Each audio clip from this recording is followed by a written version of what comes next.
بحقكم وبالشأن الذي لكم عنده أن يعطيني بمصابي بكم أفضل ما يعطي المصاب بمصيبته، مصيبة وأعظم رزيتها في الإسلام وفي جميع السماوات والأرض. اللهم اجعلني في مقامي هذا ممن تناله منك صلوات ورحمة ومغفرة. اللهم اجعل محياي محيا محمد وآل محمد ومماتي ممات محمد وآل محمد. اللهم إن هذا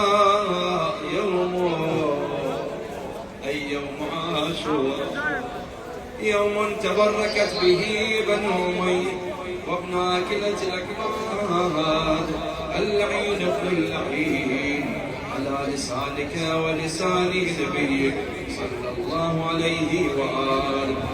في كل موطن وموقف وقف فيه نبيك صلى الله عليه وآله.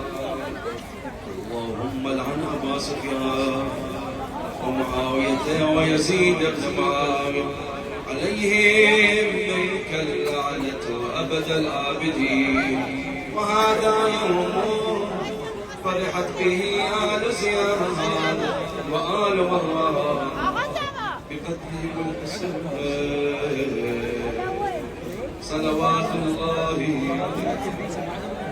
اللهم فضاعف عليهم اللعنة منك والعذاب الأليم. اللهم إني أتقرب إليك في هذا اليوم وفي موقفي هذا وأيام حياتي بالبراءة منهم واللعنة عليهم وبالموالاة لنبيك وآل نبيك عليه وعليه السلام.